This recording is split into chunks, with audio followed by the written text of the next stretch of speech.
This episode of Techno Buffalo is brought to you by Ting, mobile that makes sense. What's up, everyone? Welcome back to the episode of Rumor Roundup. I'm your host, John Rangers, the show where we take all the tech rumors from the week and I serve them up to you on a silver platter. I've got something special for you this week I haven't been able to say in many months. Not a single Apple rumor on the show. I know a lot of you guys are excited about that. We're going to talk about Samsung's going full metal. Blackberry's getting back in the game with the classic style, and a new Nexus might be coming, or new Nexus is. Nexi? I'm not sure. It's from Roundup. Let's go ahead and get started.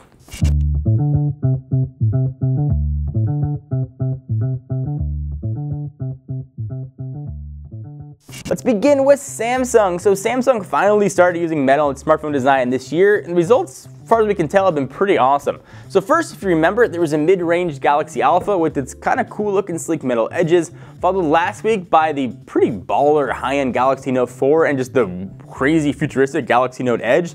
Now it looks like the company could be working on another device that covers the entire back panel in metal as well, which in my estimation is way long overdue. The news comes from our friends at Sam Mobile, which claims an upcoming Samsung phone with the model number very sexy SMA500 will sport a full metal body that includes a micro SD slot for added storage, but no removable back cover. We're guessing though that means the battery is probably not going to be removable unless it's like some weird back cover battery thing. The rumored handset could also come equipped with a 5-inch 720p display, a quad-core Snapdragon 400 processor, 8-megapixel rear camera, 5-megapixel front-facing camera, 16 gigabytes of built-in storage, and a 30 milliamp-hour battery. The SMA500 reportedly won't feature a fingerprint sensor, heart rate monitor, waterproof coating, although it could offer some sort of hybrid SIM micro SD card slot. So certainly not the high end, but we're getting more metal, and hopefully that'll filter its way up to the flagship devices, the S5, and maybe the Galaxy Note 5 will have no plastic at all. The rumored all-metal smartphone sounds more like Galaxy Alpha 2 than anything else. Hopefully all this boils down to more metal coming to phones. I think metal phones have a more high-end feel. It could sort of cause disaster though for cell signal. Maybe we'll see it coming up soon. I'm hopeful. Well, it's going to be a bit of a while before we start hearing rumors about the Galaxy S6, and the Note 4 is not even here yet. So get comfortable. We'll be waiting a while, Samsung fans. Let's talk a bit about Blackberry. Listen, I know it, you've brought it up in the comments. I've been a bit harsh on Blackberry, and I think rightfully so, but I think the Canadian company has got a few more drops of blood in those veins. Blackberry has a few new smartphones in the pipeline, and while the company hasn't really put its most focus on hyping the upcoming Passport handset, which in my mind looks freaking awesome, there's one more device for Blackberry fans to look forward to. A brand new batch of photos leaked earlier in the week offering a close-up look at the Blackberry Classic.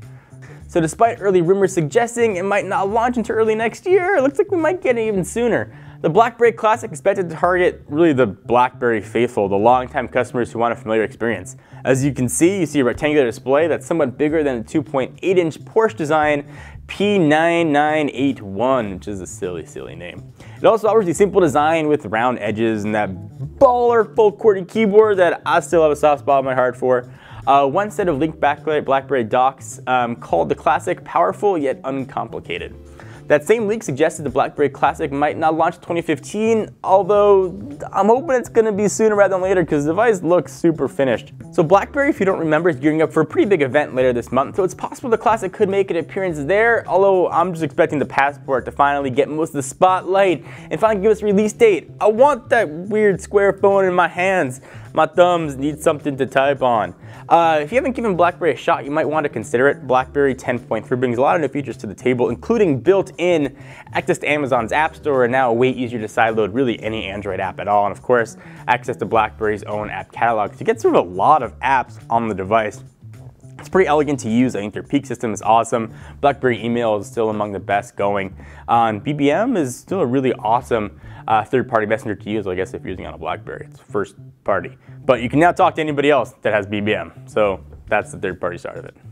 We stopped the rumors for a quick sec to thank our friends at Ting. You probably got a mobile phone in your pocket, and you're also probably overpaying for it. Let me tell you about Ting. With Ting, you aren't forced to pick a plan based on what you think you're going to use each month. You actually pick what you actually use each month, which means there's way less waste. You simply pay for the service that you're going to use. You can leave the service whenever you want with no fees at all. There aren't any hidden admin fees or weird sketchy charges you don't know what they mean, like random surcharges. Ting bills are simple to understand and they only charge you for your usage plus $6 per device plus taxes depending on where you are. At the end of the day, we're just overpaying for our cell phones. Look at your next cell phone bill, I challenge you, and see if you can understand every single line item you are charged for. It is impossible to understand, and you try and call them to get an answer, and you're sort of stuck on an endless loop of transfers and automated lady telling you to press 4. If you're ready to get started, use promo code technobuffalo.ting.com and save $25 on your device purchase, or get $25 in Ting service credit towards your monthly bill. Give it a shot, you won't regret it. And last but definitely not least, let's talk about some new Nexi. So NVIDIA legal documents might have accidentally outed the Nexus 9, which rumors say is being made by HTC. The device will allegedly be Google's next big tablet and offer an array of major upgrades over the already pretty awesome and existing Nexus 7. The document plainly name drops the HTC Nexus 9, and the reason being that the device supposedly features NVIDIA's ridiculously awesome Tegra K1 chip.